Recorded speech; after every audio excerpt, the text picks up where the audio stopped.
नमस्कार, स्वागत है आप सभी का हमारे यूट्यूब चैनल संस्कृत सरस्वती पर। मैं रामकुमार शास्त्री आप सभी संस्कृत अनुरागियों का हार्दिक अभिनंदन स्वागत करता हूं। दोस्तों, यदि आपने अभी तक इस चैनल को सब्सक्राइब नहीं किया तो इसे सब्सक्राइब करें, लाइक करें, शेयर करें और वीडियो देखने के बाद इस चैनल पर कि ये वीडियो आपको कैसा लगा कमेंट्स बॉक्स में आप कमेंट करके मुझे जरूर बताइएगा। मैं आपकी कमेंट की प्रतीक्षा में रामकुमार शास्त्री एक बार फिर आपका हार्दिक अभिनंदन करता हूं। चलिए आज की क्लास शुरू करते हैं। शुक्लां ब्रह्म विचारि सारि परिमां आद्यां जगद्व्यापिनी वीणा पुस्तकधारिणीं अभयदां जाड्यान्धकारपहां हस्ते स्फाटिकमालिकां विदधतीं पद्मासने संस्थितां वन्दे तां परमेश्वरीं भगवतीं बुद्धिप्रदां शारदां बुद्धिप्रदां शारदां। अगली जो आपकी संधि है उसका नाम है दोस्तों पूर्वरूप संधि। अब पूर्वरूप का नाम लेते आपके दिमाग में ये तो कम से कम आ ही जाना चाहिए कि पूर्वरूप संधि में पूर्व का रूप रहेगा। इसका मतलब यहाँ ए और ओ जो है ना वो आगे रहेगा। ए और ओ में जब ए के साथ या किसी के भी साथ फाइटिंग हम करवाएंगे तो वहां ए होगा तो ए बचेगा और ओ होगा तो ओ बचेगा। ये तो निश्चित हो ही जाना चाहिए आपके दिमाग में। चलिए साहब, कहा नियम क्या है तो ग्रंथकार ने बहुत ही सुंदर सा एक सूत्र लिखा है, एंगाह पदांतात् अति। एंगाह पदांतात् अति पढ़िएगा, इसको अच्छा लगेगा आपको। एंगाह पदांतात् अति क्या कहता है आपसे। आइए नियम की चर्चा हम करते हैं। नियम कहता है पूर्वरूप का यानी सूत्र का जो अर्थ है वो कहता है, ध्यान से देखिएगा, वृद्धि संधि में इसमें बस यही फर्क है जो आपको समझना है। क्या कहता है नियम कि मान लीजिए यदि आपके पास में आगे मिलेगा आपको ए और बताइए ए के साथ कोई दूसरा अक्षर कौन हो सकता है, यानी ए ना हो तो क्या होगा ओ। मैंने बोला ना आपको पूर्वरूप और पररूप में यही दोनों चलते हैं। यदि आपको ए और ओ मिल जाए प्लस से पहले, बोला साहब ये ए और ओ किसके हों तो अब समझना बात को, ये ए और ओ होंगे हमेशा किसी न किसी पद के अंत में। यानी कोई भी संस्कृत का ऐसा पद हो और उस पद के अंत में आपको यदि मिल जाए ए या फिर दोस्तों आपको मिल जाए ओ, अभी चर्चा करूंगा मैं पद वगैरह की। और उसके बाद में बताइए आपको क्या मिलेगा ए। क्या मिलेगा ए, और वो ए होना चाहिए, याद रखिएगा, केवल और केवल बताओ ए क्या होना चाहिए, ह्रस्व होना चाहिए। तो दो कंडीशंस हैं। पहली बात तो ए और ओ होगा, उसके बाद में आपका ए होगा। दूसरी कंडीशन क्या है आपकी कि वो ए और ओ होना चाहिए किसी न किसी पद के अंत में ही होना चाहिए। लो साहब, पद के अंत में क्या हो, या तो ए हो या फिर बताओ क्या हो, ओ हो। और ऐसा होने पर यदि उसके बाद में ह्रस्व मिल जाए अ तो निश्चित रूप से फिर वहां संधि का नाम आप कभी भी अयादि संधि नहीं कहेंगे। दोनों रिकमेंडेशन पूरी हो जाए तो फिर आपकी संधि का नाम बताइए क्या हो जाएगा, पूर्वरूप संधि हो जाएगा। और पूर्वरूप का मतलब आप समझ गए होंगे, ए है तो ए बचेगा, ओ है तो ओ बचेगा, यानी पूर्व का अक्षर बचेगा, बाद वाला खत्म हो जाएगा। अब दिमाग में आ रहा होगा कि चलो सर ये तो समझ में आ गया, ह्रस्व का मतलब तो यह है कि भाई दीर्घ वाला आ जाए तो फिर ये पूर्वरूप संधि नहीं होगी, है ना। पुलित वाला आ जाए तो फिर पूर्वरूप संधि नहीं होगी। लेकिन थोड़ा थोड़ा आपको यहाँ समस्या आती है। जो 10वीं कक्षा के बाद में जो है प्रवेशिका के बाद में संस्कृत नहीं पढ़ते हैं उनके लिए बड़ी समस्या हो जाती है। तो सुनो पहले आप बिल्कुल ध्यान से, ताकि आगे भी काम होता रहे कि पद होता क्या है। याद रखिएगा, हिंदी में जो आप बोलते हैं ना इनको शब्द, उन शब्दों का संस्कृत में वैसे के वैसे प्रयोग नहीं किया जा सकता। उन शब्दों को पहले संस्कृत में प्रयोग करने के लिए क्या बनाना पड़ता है भाई, पद बनाना पड़ता है। अब ये पद बनाने के नियम है, सुप्तिंगंतम पदम, ऐसा ऐसा करके हम उनको बनाते हैं। मैं बिल्कुल सीधी भाषा में, ताकि हमें संधि समझ में आ जाए कि पद से क्या समझें। तो मेरी बात सुनिए, आप पढ़े भी हुई चीजों को थोड़ा थोड़ा। मान लीजिए कोई धातु पढ़ी आपने, पठ लिख हस गम खाद, ऐसे पढ़ना, हंसना, लिखना, खाना पीना। और यदि उस धातु का आपने पढ़ लिया हो या बना लिया हो क्या रूप, पठती पठतर पठंती, हस से हसती हसतर हसंती, लिख से लिखती लिखतर लिखंती। याद रखिएगा किसी भी धातु का क्रिया का कोई रूप यदि संस्कृत में आप बना लियो, चाहे 5 लकार में बनाए, चाहे आप 10 लकार में बनाए, वर्तमान काल में बनाए, चाहे भूतकाल में बनाए, तो याद रखिएगा वो धातु का रूप संस्कृत में क्या हो जाता है, पद, और इसका प्रयोग किया जा सकता है। जैसे आप पट का प्रयोग नहीं कर सकते, आप ध्यान रहे, जैसे पट आपकी क्या है, धातु है ना, इस पट का प्रयोग आप नहीं कर सकते, लेकिन जैसे ही इस धातु के आप रूप बनाओगे, जैसे हिंदी में नहीं होता क्या क्रिया, हंस से हंसना होता है, तो हंसना का प्रयोग अलग अलग, हंसना, हंसा, हंसो। अब इस पट को जैसे आपने पठती बना लिया, जैसे ही आप पट का धातु रूप बनाओगे, अब ये प्रयोग के योग्य हो जाती है। इसे ही संस्कृत में कहा गया है पद। दूसरा, यदि आपने कोई हिंदी के हिसाब से सीखूंगा आपको, कोई हिंदी में आपने शब्द पढ़ा जैसे राम, अब मैंने कहा कि इस शब्द का आपने संस्कृत में क्या चलाया, रूप चलाया, तो शब्द के रूप चलेंगे तो क्या कहलाएगा, शब्द रूप कहलाएगा। और दोस्तों जो शब्द के शब्दरूप संस्कृत में आप पढ़ते हो ना, वो भी क्या कहलाता है, पद। ये पद बनाने की 2 विधियां हैं। पद या तो धातु से बनेगा धातु रूप होकर के, या फिर किसी शब्द से बनेगा शब्द रूप होकर के। धातु का रूप आपने देखा इधर स्वरूप आपने कौन जा रहा है, बोले लिखती जा रहा है, लिखती। अब मुझे बताइए लिखती क्या है, धातु है, धातु का रूप है, धातु का रूप है ना, तो फिर ये क्या है, एक संस्कृत का पद है। मैंने आपसे कहा कि इधर में देखा था, मुझे एक शब्द दिखाई दिया रामायणम, फिर मैं आपसे पूछूंगी बताओ रामायणम राम शब्द में कहीं बनता है क्या भाई, कहोगे बिल्कुल बनता है, षष्ठी के बहुवचन में राम से रामयो रामायणम, तो रामायणम फिर अपने आप ही क्या हो गया, एक पद। ये राम तो क्या है, हिंदी का शब्द है, इसी हिंदी के शब्द के रूप चलाओगे आप, राम रामो ऐसा करके। अब देखो ये शब्द रूप हो गया ना, एक शब्द के 21 रूप आप पढ़ते हो सप्तमी तक, तो ये कहीं पर भी कोई शब्द रूप आपको दिख जाए, जैसे मैं आपको कहूँ हरि हरि हरया, बताइए ये आपका संस्कृत में शब्द रूप है ना, बोले है साहब पद है। लता लते लताह, लता बनता है आपका हिंदी में भी ऐसे बनता है, संस्कृत में भी एक वचन में, बिल्कुल पद है। इसी प्रकार से लिखांति, लिख धातु का बनता है ना, लिखते लिखता लिखांति, धातु रूप है ना, पद है। तो थोड़ा सीधा समझने का प्रयास आप करें। मैं आपसे ये कहना चाहता हूँ कि किसी भी धातु का आप लोग इतना तो संस्कार कम से कम समझ ही जाते हैं कि यार जो संस्कृत में धातु रूप है, कि यार ये तो संस्कृत में शब्द है या शब्द का रूप है। तो जो हिंदी में शब्द होता है उसको संस्कृत में वैसा का वैसा प्रयोग नहीं कर सकते हम। राम को संस्कृत में प्रयोग नहीं कर सकते, लेकिन रामः को कर सकते हैं, रामः को कर सकते हैं, रामाणाम को कर सकते हैं। तो जब कोई शब्द का रूप हो या धातु का रूप हो, उसको हम क्या कहेंगे, पद।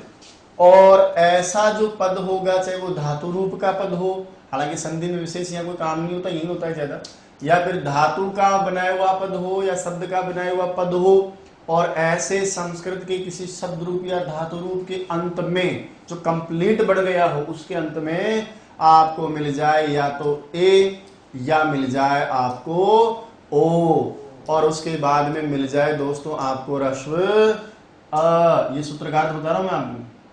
तो फिर याद रखिएगा वहां पर संधि का नाम क्या हो जाएगा, पूर्व रूप। और पूर्व रूप का मतलब है बाद वाला वर्ण यानी जो अ है वो मर जाएगा एक तरह से, क्योंकि उसकी जगह यही आ जाता है और पहले का रह जाता है, इसलिए संधि का नाम ही क्या पड़ रहा है, पूर्व रूप। बात को समझ रहे होंगे। मैं आपको जो कहना चाह रहा था कि संस्कृत का ऐसा कोई धातु रूप हो या संस्कृत का ऐसा कोई शब्द रूप हो जिसके अंत में या तो ए मिलेगा या ओ मिलेगा, और उसके बाद ह्रस्व अ और मिल जाए, तो कितनी कंडीशन होगी, 2, कि ए और ओ तो होना चाहिए किसी धातु या रूप के या शब्द रूप के अंत में, यानी पद के अंत में, और उसके बाद में ह्रस्व अ भी होना चाहिए। जब दोनों कंडीशंस मिल जाए तो अ मर जाएगा, ए और ओ बच जाएगा। ए और ओ का बचना ही कौन सा रूप है, पूर्व रूप है। ठीक है, तो पद का मतलब समझ में आई मेरी बात आपको। पद क्या है, शब्द रूप और धातु रूप पद है, और धातु रूप और शब्द रूप के अंत में क्या मिले, ए और ओ मिले, इसी को कहा पदान। थोड़ा लिख देता हूं ताकि आपकी बात समझ में आती रहे कि कोई सा भी यदि शब्द का रूप है तो वो भी पद है, या यूं कहें कि कोई भी धातु का रूप है तो वो भी क्या है, पद है। और शब्द रूप या धातु रूप की जो अंत में है वो आपका ए और ओ होना चाहिए, और ह्रस्व रहे तो फिर आप वहां पर पूर्व रूप कार्य करोगे। परीक्षा में मान लो मैं ही पेपर बना रहा हूँ, मेरे जजाय साहब बताओ पूर्व रूप संधि वास्तव में किसका अपवाद है, अब तो बता सकते हो ना, क्योंकि हकीकत में तो वहां ए के स्थान पर आया और ओ के स्थान पर औ होना चाहिए था, तो ये किसका अपवाद बताओगे आप, अयादि का। मैं ये भी आपको सीधा कह सकता हूं कि अयादि संधि पढ़ते समय थोड़ा सा ध्यान देना है कि यार यहाँ पूर्व रूप का मामला तो नहीं है, और वो पता कैसे चलेगा, हालांकि पढ़ने से चल जाएगा, और उसके एक विशेष वो भी है, पहचान का एक तरीका भी। अब दोस्तों जब इन दोनों में करोगे तो पूर्व का बचेगा ना, ये लीजिए साहब, बाद का क्या हो जाएगा, मर जाएगा, सीधी भाषा में कहते हैं मर जाएगा। जो मर जाते हैं वो ऊपर चले जाते हैं, लेकिन कुछ यादें दे जाते हैं आपको, कुछ स्मृतियां दे जाते हैं। जैसे ही अ मरेगा हम इसका भी एक स्मृति चिन्ह बना लेंगे, है ना, जिसको मैं तो पढ़ाते समय मैं चबूतरा ही बोलता हूँ कि अ मर गया ने। अब ये जैसे ही अ मरेगा इसके स्थान पर इसकी स्थिति पूर्व में थी ऐसा दिखाने के लिए एक संस्कृत में चिन्ह लगाया जाता है, ये वाला। और इस चिन्ह का नाम दोस्तों संस्कृत में होता है किसका चिन्ह? अवग्रह का चिन्ह लगा देते हैं, है ना। जैसे ही संधि पद करोगे आप, आगे ए होगा तो ए बचेगा, पीछे आगे ओ होगा तो ओ बचेगा, लेकिन जो पीछे वाला अ जिसके स्थान पर ऐसा ही हो जाता है उसकी जगह ये अवग्रह का चिन्ह लगा देते हैं। इससे ये पता रहता है कि यहाँ किसी जमाने में अ हुआ करता था। आओ सब कैसे हुआ ये सब हम सीखते हैं।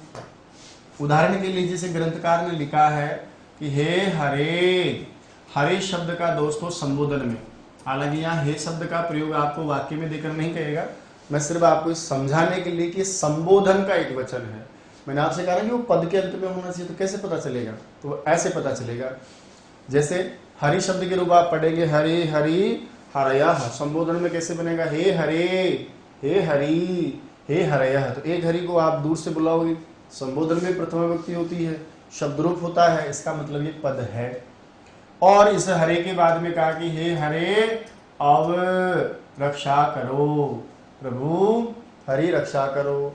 तो ये बताइए साहब संस्कृत में कहाँ मिलता है संबोधन के एक वचन में? शब्द रूप है ना। शब्द रूप के अंत में बताओ यहाँ पर क्या दिख रहा है आपको? ए। उसके बाद में औ में आपका वर्ण क्या है? परवर्ण अ। ये देखिए शब्द रूप पद है, पद के अंत में ए मिला, बाद में मिल गया रस्व अ। अब भागी भागी आएगी, सबसे पहले कौन संधि? अयादि संधि। कहेगी जी मैं तो एक के स्थान पर क्या करती हूँ? अय करती हूँ। मना कर देंगे, हमको नहीं चाहिए, ले जा अय तेरा। समझ रहे हो क्या? क्यों? क्योंकि ये पद के अंत में काम हो रहा है, इधर रस्व कार्य मिल गए। अब हम अयादि को भगा देंगे। बोले अब क्या करें? बोले आप पूर्व रूप संधि करो। पूर्व रूप में बताइए कौन सा बचेगा? ए बचेगा। कौन सा मरेगा? अ मरेगा। ऐसा हम सीखने के लिए कह रहे हैं। वैसे दोनों के स्थान पर वास्तव में जो संधि प्रक्रिया है व्याकरण की, वो ये कहते हैं कि दोनों के स्थान पर, यानी पहले वाले के स्थान पर और बाद वाले के स्थान पर पहले वाला ही हो जाता है। पहले वाला कौन हुआ? ए। आगे क्या बचा हुआ है? हर। पीछे बचा हुआ है व। अब बताइए वापस र में क्या मिलेगा? ए। पीछे क्या बचा हुआ है? व। और वैसे आपका संधि रूप क्या बना है? हरेव।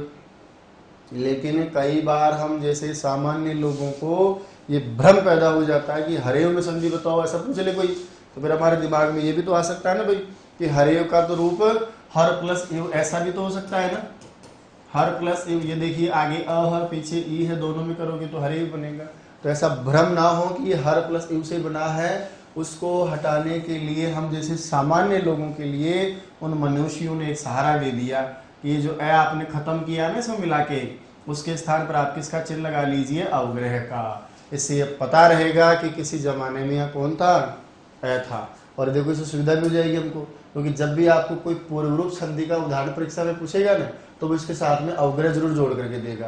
तो अपने आप ही पता चल जाएगा कि अवग्रह आ गया, लटकता हुआ अ लगा दिया ना आपने, ये लटकता हुआ अ याद दिला देगा कि जो हमसे टकराएगा चूर चूर हो जाएगा। तो याद रखिएगा जब मरा हुआ आ जाए, अवग्रह के चिन्ह वाला दिखाई दे, तो आप समझ जाना कि संधि का नाम पूर्व रूप संधि है। और देखिए आपने हरि को पुकारा, हरि तो आए ही नहीं, फिर आपने कहा कि चल भाई भगवान विष्णु तू आ जा। हमने कहा हे विष्णु, ये हे मैं सिर्फ आपको ये बताना चाहता हूँ कि ये संबोधन के एक वचन का रूप है, यानी उकारांत शब्दों के रूप जब हम पढ़ते हैं ना, तो वहां बनता है हे विष्णु, हे विष्णु, हे विष्णवः। गुरु से हे गुरु, हे गुरु, हे गुरवः। तो ये संबोधन का एक वचन है ना। बताओ शब्द हो गए, पद हो गए ना संस्कृत का, क्योंकि शब्द रूप है। और शब्द रूप तो संस्कृत में क्या कहा गया है? पद कहा गया है। हरि तो नहीं आए रक्षा करने, आप ही आ जाइए। आओ साहब चर्चा करते हैं। विष्णु में आप देख रहे हैं संस्कृत का पद है, इसके अंत में जो स्वर है वो हमारा पूर्व वर्ण ओ है। पर जो शब्द है बाद वाला, उसमें आपका वर्ण कौन सा है? आदि, वो अ। अब मैं भागा भागा कौन आएगा बताओ? अयादि संधि आएगी ना। कहेगी जी ओ के बाद में मिल गया मुझे स्वर, मैं तो इसको बनाऊंगी अब। बनाने दोगे क्या? नहीं ना। क्यों? क्योंकि विष्णु शब्द का संबोधन का रूप है। ये शब्द रूप के अंत में ओ मिला, जैसे ही किसी पद के अंत में ओ या ए मिले तो वहां संधि पूर्व रूप होती है। पूर्व में क्या होता है भाई? प्रक्रिया के अनुसार तो दोनों के स्थान पर, पूर्व और परवर्ण के स्थान पर पूर्व का ही हो जाएगा। पूर्व में कौन है? ओ। ये देखिए आगे क्या है? विष्णु। फिर हमारे पास क्या बचा हुआ? व। अब मिला देते हैं विष्णु, विष्णु मिलाया तो हो गया विष्णु। आगे है हव्व, कुछ ये हो रहा है ना आपके दिमाग में, लीजिए लगा दीजिए, अच्छा भी लग रहा है, देखो सुंदर भी हो जाता है विष्णु। दूसरी विशेष बात, इस अवग्रह के चिन्ह का उच्चारण नहीं किया जाता है, पढ़ते समय हल्का सा एहसास जरूर रहता है, लेकिन इसका उच्चारण संधि रूप के समय आपको नहीं करना, ये ध्यान रहे। जब भी आप संधि रूप पढ़े, जैसे विष्णु प्लस अव, क्योंकि यहाँ तो अव है, लेकिन जैसे इसको आप पढ़ेंगे तो इसकी आवाज आएगी विष्णु, ऐसा नहीं कि विष्णु अव, है ना, क्योंकि जो चला जाता है उसकी यादें हमें दिखाई तो नहीं देती, पर अंदर जैसे गीले वस्त्र में पानी दिखाई नहीं देता लेकिन महसूस किया जाता है, बहती हुई हवा को हम देख नहीं सकते पर महसूस कर सकते हैं, ऐसे ही इसकी जो यादें हमारे पास है उनको हम देख तो नहीं सकते पर महसूस कर सकते हैं, उच्चारण नहीं कर सकते पर हमको दिखाई तो दे रहा नहीं, जिसको उच्चरित नहीं करना कि विष्णु अव, ऐसा क्रम नहीं तोड़ना, ध्यान रहे।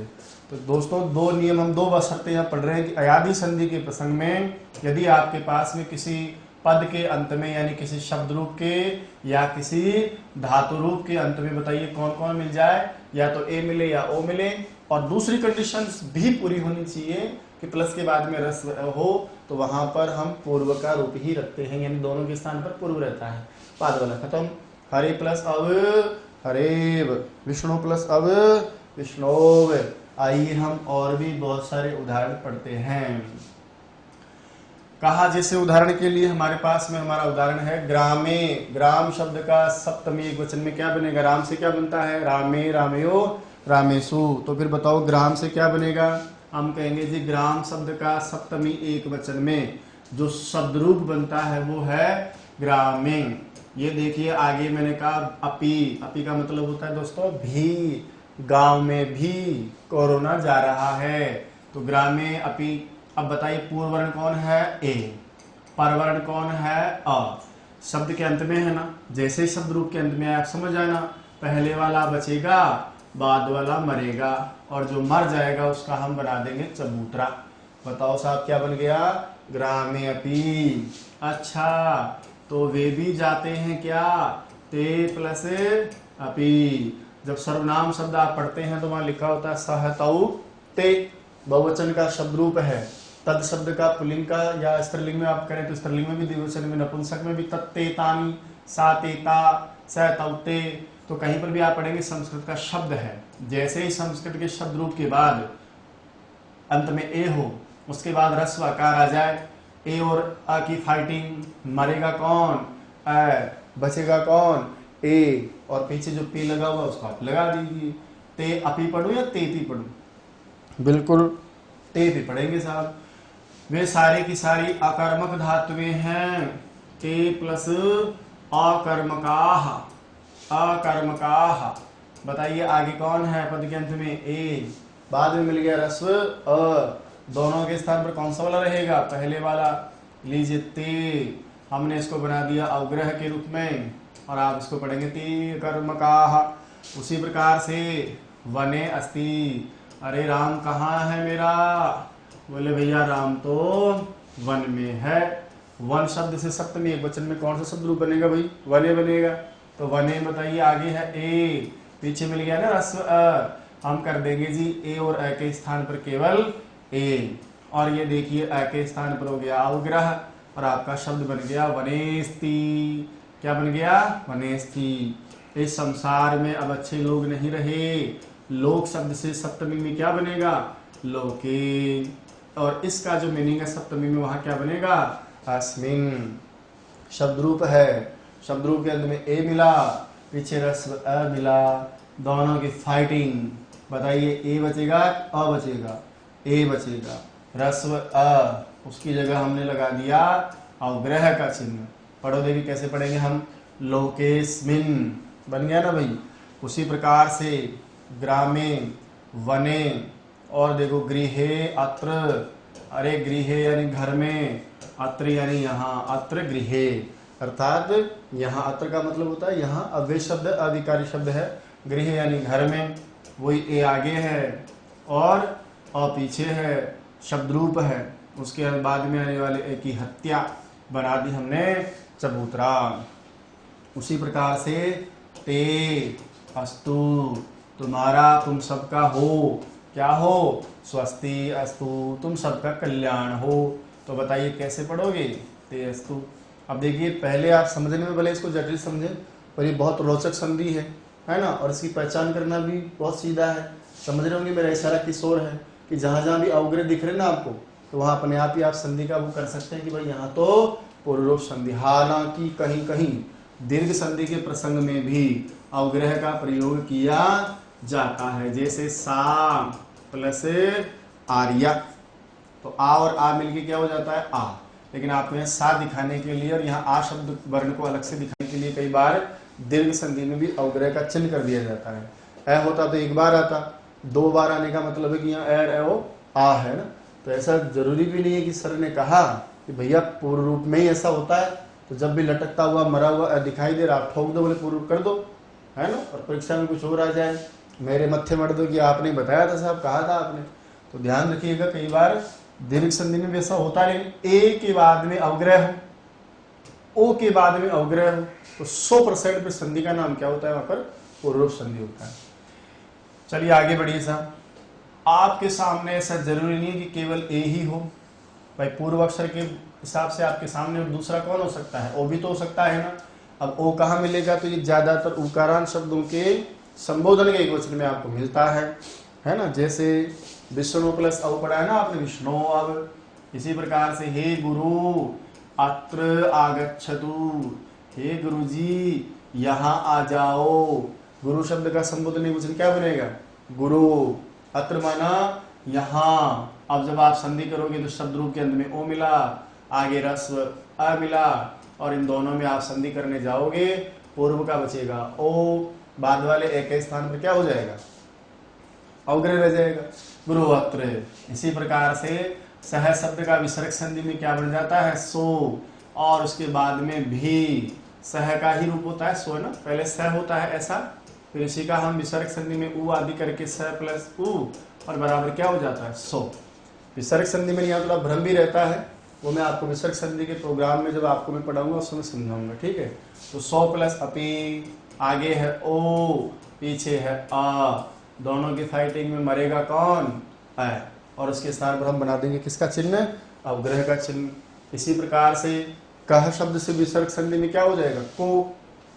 ये लीजिए साहब, को अस्ति, अस्ति माना है, कौन है, को प्लस अस्ति का आप संधि कार्य करोगे, आपका शब्द बन जाएगा कोस्ति। इसी प्रकार से साधु अस्ति, अरे ये तो कोई साधु है। आजकल वैसे भी आप सबको पता है ज्यादातर इधर तो साधु ही साधु दिखते हैं आपको, तो साधु शब्द का संबोधन में साधु और आगे है अस्ति, बन गया ना भाई। इसी प्रकार से धन्य हो, धन्य से क्या होता है, धन्यो असि हो, क्या हो साधु जी, धन्य हो, तो धन्य आगे रहेगा असि, क्या बना लेंगे हम, धन्यो असि बना लेंगे। उसी प्रकार से एक व्याकरण का सूत्र भी आप पढ़ेंगे, आधार से हम विसर्ग में पहले क्या बना लेते हैं, आधारो, और उसके बाद में सूत्र में क्या है, अधिकरणम। जब आप इसको मिलाओगे, प्लस से पहले आधार शब्द है प्रथमा का एक वचन में आधारो होता है, आगे मिला ओ, पीछे रस्व अ, और जब इसको जोड़ोगे दोस्तों तो पहले वाला बचेगा, बाद वाला मरेगा, जो मर गया सो घर गया। बस याद देंगे आपको अवग्रह का चिन्ह। आपको याद हो आपने एक सूत्र भी पढ़ा था, एचो अयवायाव है, पढ़ा था क्या भाई, तो एचो अयवाय में आपने नोटिस किया हो तो एचो अयवायाव ऐसा था ना वो आगे। तो देखो एचह शब्द का ही षष्ठी के गोचर में एचह बनता है, उसी एचह को हम क्या बना लेते हैं, एचो बना लेते हैं, और उसके बाद में पूरा लिख देता हूं, चलो मैं, एचो अयवायाव। ये लीजिए साहब, एचह का एचो, और उसके बाद में आप क्या पढ़ रहे थे, अयवायावः, अयादि संधि का सूत्र था ना।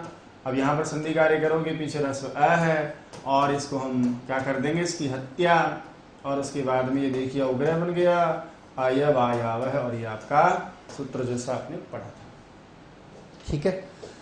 अब यहाँ पर इन सारे शब्दों को आप देखोगे ना एक बार, तो अपने आप ही थोड़ा सा लगेगा हाँ यार बैठ तो रहा है। ये देखिए सारे शब्द हैं, शब्द रूप है, मतलब किसी न किसी शब्द से बनने वाले शब्द के रूप हैं, और ये ज्यादातर आपके बहुवचन के रूप में सहतावते, या ज्यादातर सप्तमी के हैं, गृहे, लोके, ग्रामे, वने, है ना। ये जो आप देख रहे हैं ये भी आपके ज्यादातर हैं। संबोधन में है गुरु, सह का सो प्रथमा में, कह का को, साधु का साधुधन में साधो, धन्य का धन्यो प्रथमा में, आधार का आधारो, एच का षष्ठी में एचो। ऐसे करने का मतलब हम जहां पर भी शब्द के अंत में ये देखें, या फिर किसी धातु, उसके धातु के अंत में भी हो सकता है, यदि वो धातु का रूप भी बना हो तो वहां पर भी आपका ऐसा हो जाता है। अब मान लीजिए इन्हीं उदाहरणों के बीच कुछ और प्रक्रिया के रूप में आपको दे दूं, जैसे समझाने के लिए मैं आपको कह रहा हूं। जैसे मैंने आपको कहा सहतौते, पहले तो मुझे बताओ ये शब्द का रूप है ना भाई। सहतौते में पुल्लिंग शब्द में बनाओगे तो प्रथमा के बहुवचन में बनेगा, स्त्रीलिंग में भी बनता है सातेता, नपुंसक में बनता है सातेता। और मैं कह दूंगा ते आनयतु या आनयंतु, वो सब यहाँ आ जाओ चुपचाप। अब मुझे बताइए कि आगे शब्द के अंत में आपको क्या मिला, ए, और उसके बाद में प्लस के बाद में क्या मिल गया, आ। यहाँ पूर्व संधि हो सकती है क्या भाई? नहीं हो सकती ना। क्यों? क्योंकि आगे पद के अंत में ए तो मिल गया, लेकिन पीछे प्लस के बाद में रस्व ए नहीं मिला है। और यदि रस्व ए नहीं हो, यानी मैंने कहा ना दोनों कंडीशंस मिलनी चाहिए, ऐसा भी हो ऐसा भी हो। तो अब क्या करें? तो अब आप समझ गए होंगे कि आपकी ये संधि बताओ वास्तव में किसको रोक करके आ रही थी, अयादि को। जब पूर्व रूप संधि का प्रसंग ही खत्म हो गया तो पूर्व रूप तो कर नहीं सकते। जब पूर्व रूप नहीं कर सकते तो फिर बेचारी जो तैयार बैठी उसका नाम क्या है, अयादि। अयादि संधि में ते के स्थान पर क्या करते हो, ताया, ए के स्थान पर आया, और आगे हो जाएगा आनयतु, तो मिला दो तयानयन्तु, आनयन्तु, ऐसा रूप आपका बन जाएगा। और देखो यदि मान लीजिए ऐसा कोई शब्द हो जो पद के अंत में ए या ओ ना हो तो फिर आपको वहां पर भी पारनी पड़ेगी। जैसे एक धातु होती है दोस्तों नी, उसी नी धातु को आगे जाकर गुण आदि कार्य करके हो जाता है ने, और उसके बाद में मैंने लिख दिया यहाँ पर अनम। पढ़ो एक बार, अच्छा लगेगा आपको।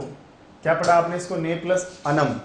अब मैं आपसे कहूंगी बताओ यहाँ क्या दिख रहा है आपको न में, आप कहोगे जी अ, फिर मैं आपसे कहूंगी बताइए अनम में क्या है, यहाँ पर क्या है अ। पहले आपको ए चाहिए था, बाद में रस्व ए चाहिए था, मिल गया ना रस्व ए, तो नी धातु का ने बनाया है ना, और यहाँ रस्व अ चाहिए था, वो रस्व अ मिल गया। अब मैं आपसे कहूँ कि बताओ यहाँ पूर्व रूप संधि हो सकती है क्या, हो जाएगी क्या भाई? मना करेंगे ना, बोले क्यों? तो समझो क्यों।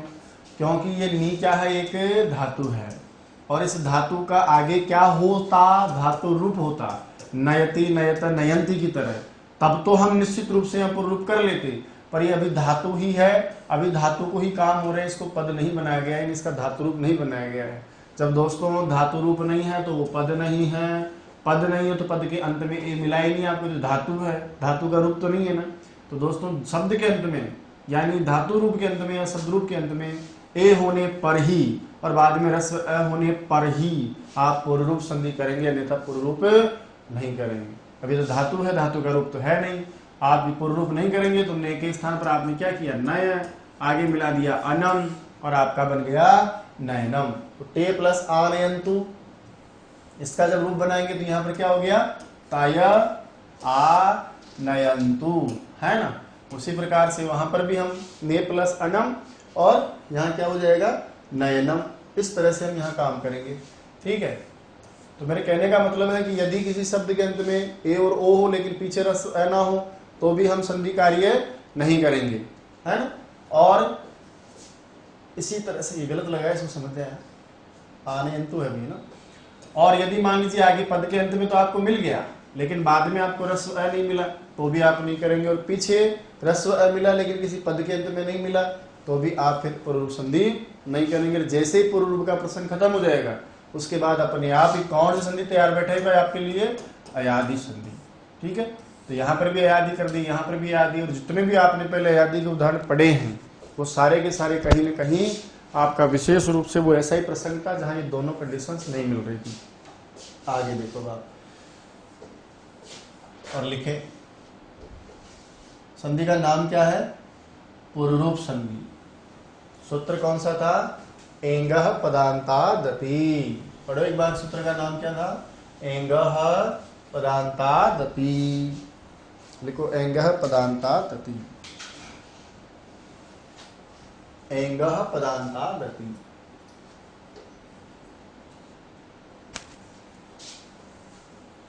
समझने तक समय लगता है, एक बार जो समझ में आ गई बस फिर कहीं समस्या ही नहीं इसमें। प्यारी संधि भी है, सीधी भी है। अच्छा, परीक्षा में पहचान करने में तो कोई समस्या ही नहीं है, क्योंकि पहचान करने में तो हम अवग्रह है ना हमारे पास, उन अवग्रह भैया को याद कर लेंगे, वो हमको याद दिला देगा, खुद ही कहेगा कि देखो मुझे मैं कौन हूं। तो लिखे पूर्वरूप संधि। सूत्र क्या है? इंगः पदान्तादति। इंगः पदान्तादति। एंगः, एंग के बाद विसर्ग भी। एंग प्रत्याहार है, आपको पढ़ा हो, मैं पूछ सकता हूं आपसे भी, मैंने आपको पढ़ाया प्रत्याहार थोड़ा। ए से स्टार्ट करेंगे, ङ तक चलेंगे। एओंग, दो स्वर आए ना इसमें, ए और ओ, इसलिए इस संधि कार्य में दो स्वर लिए जाते हैं, ए और ओ। तो लिखिए साहब, नीचे लिखो, यह अयादि संधि का अपवाद है। यह अयादि संधि का अपवाद है। अयादि संधि का अपवाद है। नीचे लिखे नियम, जो आपका सूत्र है उसी को हम अपने सरल रूप में समझेंगे, लिखेंगे ना। क्या कहता है ये नियम या सूत्र? तो लिखा नियम।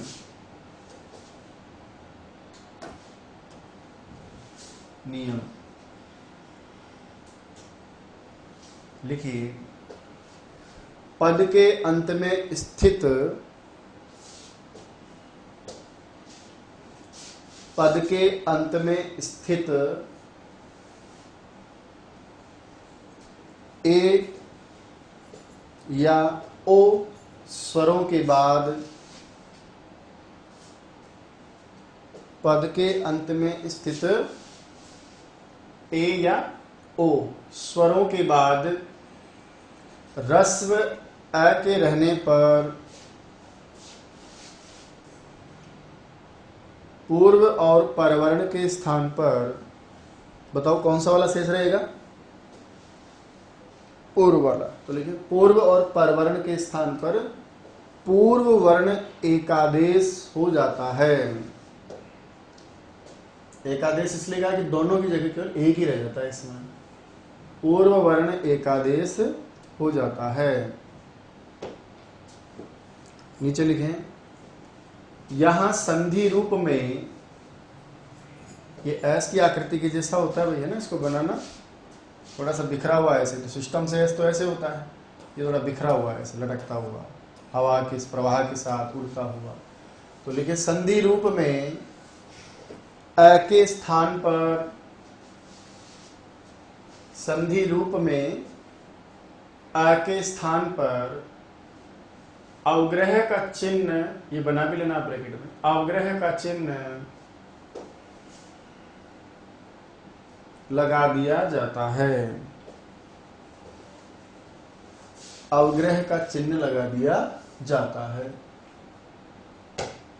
तथा इसका उच्चारण नहीं होता है। स्पष्टता इसका उच्चारण नहीं कर सकते ना, हल्का सा फील दे दें, पर ऐसा नहीं होता कि विष्णु आव, तथा इसका उच्चारण नहीं होता है।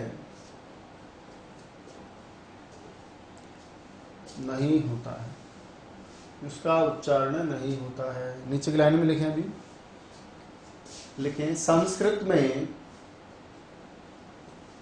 भाई पद किसे कहें तो हमें समस्या नहीं आएगी, क्योंकि हम शास्त्र सीखने वाले नहीं है ना, हमें सिर्फ समझना है, सीखना है। तो लिखिए, संस्कृत में शब्द रूप और धातु रूप को, अपनी सी भाषा में कह रहा हूं, संस्कृत में शब्द रूप और धातु रूप को पद कहते हैं। संस्कृत में शब्द रूप और धातु रूप को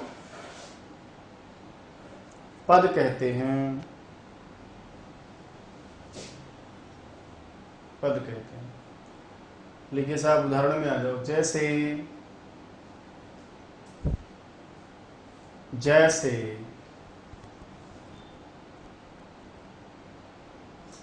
हरे प्लस अव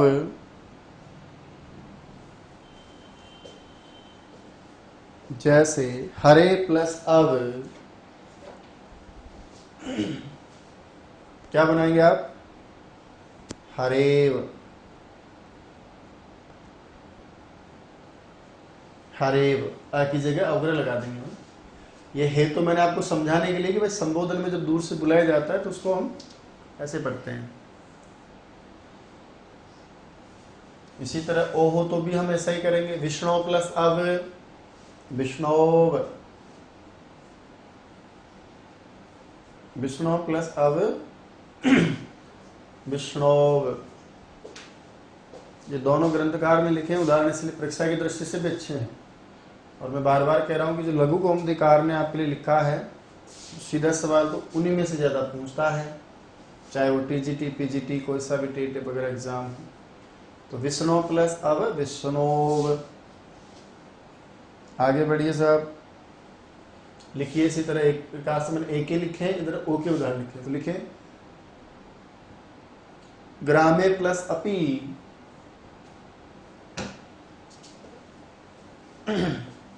ग्रामे प्लस अपी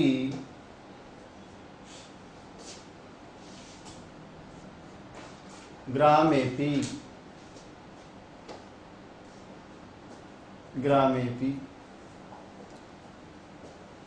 ते प्लस अपी लिखिए ते प्लस अपी तेपी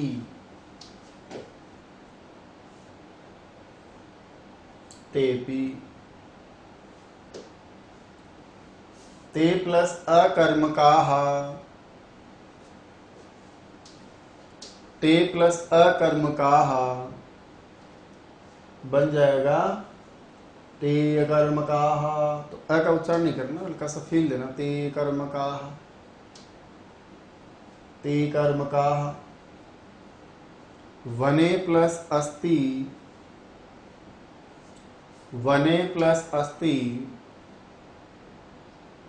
क्या बनेगा? वनेस्ति वनेस्ति वनेस्ति। इसी प्रकार से लोके प्लस अस्मिन लोके प्लस अस्मिन लोकेस्मिन लोकेस्मिन। गृहे प्लस अत्र गृहे प्लस अत्र बन जाएगा गृहेत्र गृहेत अत्र। आगे लिखें ते प्लस अस्तु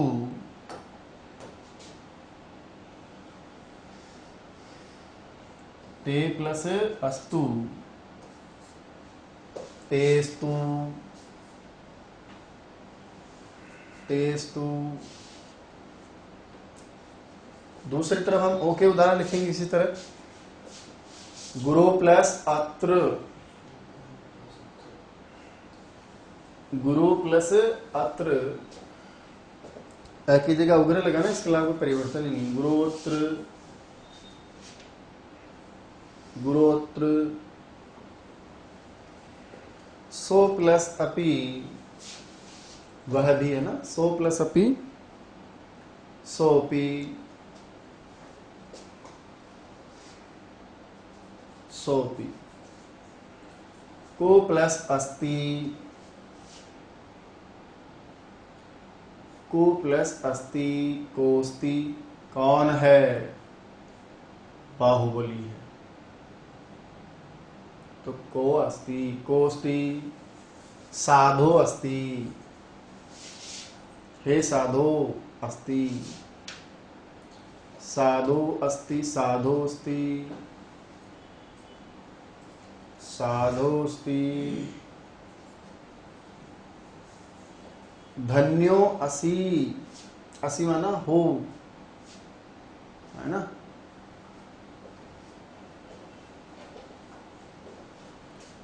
अस्ति स्तः सन्ति असि स्थस्तस्मि स्वस्मः हो धन्यो असि। आधारो प्लस अधिकरणम, ये भी आपका सूत्र है, कारक में हम इसकी चर्चा करेंगे। आधार को हम क्या कहते हैं? अधिकरण कहते हैं। तो आधारो प्लस अधिकरणम, आधारोधिकरणम, आधारो प्लस अधिकरणम, आधारोधिकरणम।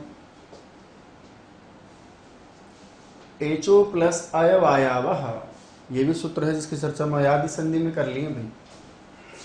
क्या था? एचो यवायावः। कई लोग तो इसको पढ़ ही नहीं पाते, याव याव याव करके छोड़ देते हैं। एचो याव याव याव, एचो यवायावः, एचो यवायावः, एचो यवायावः।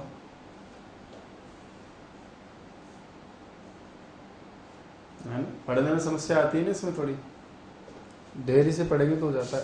अयवायावः, विशेष डाल के लिखिए नीचे, विशेष, विशेष में लिखिएगा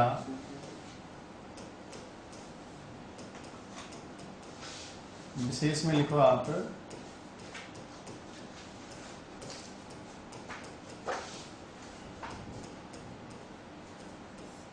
लिखे इसमें, यदि यदि बाद में ह्रस्व अ नहीं हो, यदि बाद में ह्रस्व अ नहीं हो या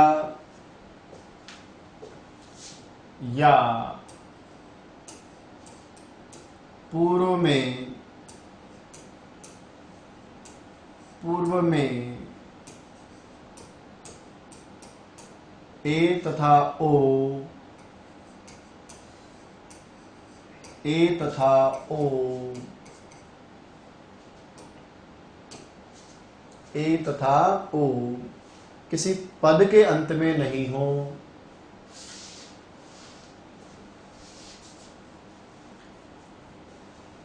पूर्व में ए तथा ओ किसी पद के अंत में नहीं हो।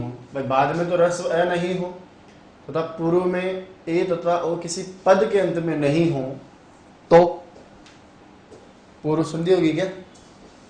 नहीं होगी ना। तो लिखो, तो पूर्व रूप संधि नहीं होती, तो पूर्व रूप संधि नहीं होती। तो फिर कौन हो जाएगी? यथा प्राप्त जो है अयादि जाएगी। तो लिखें, पूर्व संधि नहीं होती अपितु अयादि संधि हो जाती है, अपितु अयादि संधि हो जाती है, अयादि संधि हो जाती है। जैसे जैसे लिखे ते आगच्छन्ति, वे सब आते हैं। तो ते शब्द तो है, शब्द रूप तो है, लेकिन पीछे ह्रस्व नहीं मिला। अब यहाँ पूर्व रूप संधि हम कर नहीं सकते, तो लिखो देंगे आप, ते आगच्छन्ति। एक के स्थान पर अयादि में क्या होता है? आया, आगे क्या मिला? आ गच्छन्ति। लिखे भैया, तया गच्छन्ति। इसी तरह ने प्लस अनम, यहां पर पीछे ह्रस्व अ तो है, लेकिन दोनों पदांत या पद के अंत में ए और ओ नहीं है। तो लिखे ने प्लस अनम, क्या बनाया था भैया? नयनम। भू प्लस अनम, क्या बनाया हो भैया? भवनम। तो दोनों कंडीशंस पूरी होनी चाहिए। यहां तो ह्रस्व अ नहीं मिला आपको, और यहां दोनों ही जगह पर क्या हुआ? पदांत में कौन नहीं मिला आपको? ना तो ए मिला और ना ही ओ मिला। जब ये दोनों नहीं मिले तो फिर बताओ आपने कौन संधि कर दी? सभी में अयादि संधि कर दी है।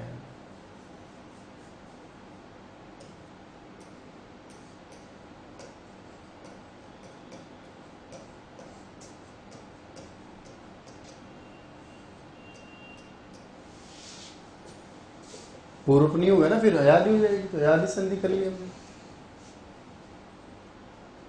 ठीक है, चलो। तो सूत्र का नाम क्या था या संधि का नाम क्या है? पूर्वरूप संधि। और पूर्वरूप संधि करने वाला सूत्र कौन सा है भाई साहब? एंगः पदांतादति। पद के अंत में ए और ओ मिले, पीछे रस्वकार हो तो अयादि मत करना। कौन सी कर देंगे? पूर्वरूप कर देंगे। बोले करना क्या है कि ए रहे तो ए को रख लो, ओ रहे तो ओ को रख लो, पीछे वाले रस्व को भगा दीजिए, उसकी जगह अवग्रह का चिन्ह लगा दीजिए। यदि दोनों कंडीशंस पूरी नहीं होती हैं तो फिर आपकी पूर्वरूप संधि नहीं होगी, अयादि संधि हो जाती है।